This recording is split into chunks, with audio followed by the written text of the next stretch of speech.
पंडित जी, अभी हम बीजेपी से मुड़ते हैं अपोजिशन पार्टी की ओर और वहां पे एक बहुत ही महत्वपूर्ण नेता है सुप्रिया सुले जी। उनका पॉलिटिकल करियर कैसा होने वाला है आने वाले कल में, क्या लगता है आपको? देखिए, सुप्रिया सुले पवार साहब की एकमेव संतान जी, और बहुत ही अग्रणीय, बहुत ही पराक्रमी।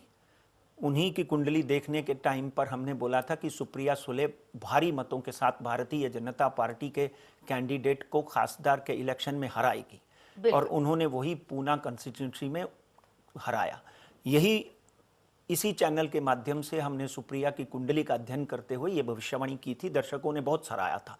अब हम जब बात करते हैं सुप्रिया सुले, एक इस वक्त जो मेंबर ऑफ पार्लियामेंट हैं, मेंबर ऑफ पार्लियामेंट के साथ साथ में वो पवार साहब का राजनीति में पूरा सहयोग देती हैं और आगे बढ़ चढ़कर अपने कार्यकर्ताओं को और एनसीपी को मजबूत करने के लिए कोई कसर नहीं छोड़ती हैं। और जो ये गठबंधन आगाड़ी का हुआ है उसमें सुप्रिया सुले का बहुत बड़ा हाथ रहा। आप हर फुटेज देख लीजिए, वो आगे बढ़कर काम करती रही। इस वक्त उनकी कुंडली का अध्ययन करते हैं तो धनु राशि में अभी भी साढ़े सती चल रही है। उस साढ़े सती होने के बावजूद कभी कभी डेफिनेटली कोई ना कोई ऐसा मौका उनके जीवन में आता है जब वो थोड़ी नेगेटिव हो जाती हैं। उनको पॉजिटिव ही रहना चाहिए। मैं यहां पर एक बहुत ही महत्वपूर्ण भविष्यवाणी करने जा रहा हूं कि सुप्रिया जी की कुंडली में गुरु की महादशा 20/8/2019 से लगी है।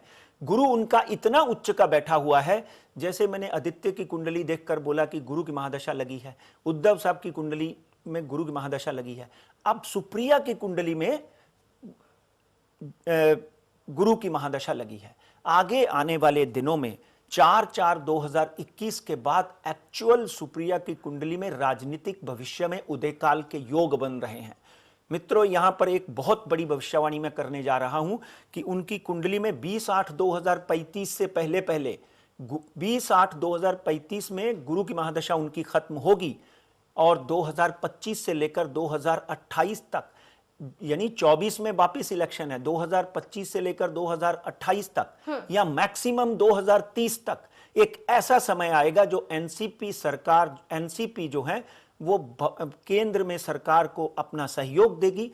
कहीं ना कहीं गठबंधन होगा और सुप्रिया सुले की कुंडली में राष्ट्र को संबोधन करने का महाराष्ट्र की ये मुलगी, आप देखेंगे कि केंद्र में एक दिन प्रधानमंत्री का पद भी संभाल सकती है, क्योंकि पवार साहब का सपना था कि प्रधानमंत्री या राष्ट्रपति की पदवी उनको मिले और महाराष्ट्र के कोने कोपरे में जो भी उनके कार्यकर्ते हैं, इवन मराठी मानुस का भी यह सपना रहा है कि हमारे पवार साहब जो हैं कहीं ना कहीं आगे आने वाले दिनों में प्रधानमंत्री बने या राष्ट्रपति बने।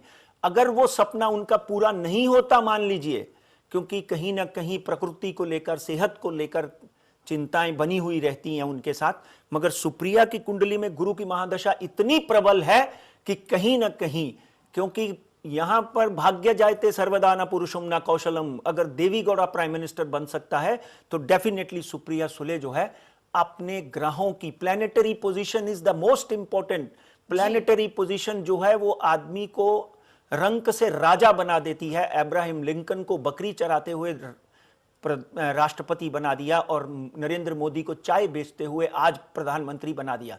तो सुप्रिया सुले के तो रक्त में राजनीति है, पवार साहब की लड़की है। 2035 तक डेफिनेटली उनकी कुंडली में प्रधानमंत्री तक के योग बनते हैं। और अगर महाराष्ट्र में पहले एक स्त्री चीफ मिनिस्टर रह चुकी हैं, मुझे पूरी तरह से मालूम नहीं, अगर महाराष्ट्र में कभी ऐसा मौका आता है तो Supriya Sule can be the chief minister candidate of Maharashtra. मगर प्रबलता उनकी केंद्र में प्रधानमंत्री पद तक की है, इस बात में कोई शंका नहीं। जी, क्या बात, मतलब आपने अभी जो बात हमें बताई है ये बहुत बड़ा धमाका हो सकता है अगर ये सच हुआ तो, और ये देखने के लिए हम काफी ज्यादा उत्सुक थे।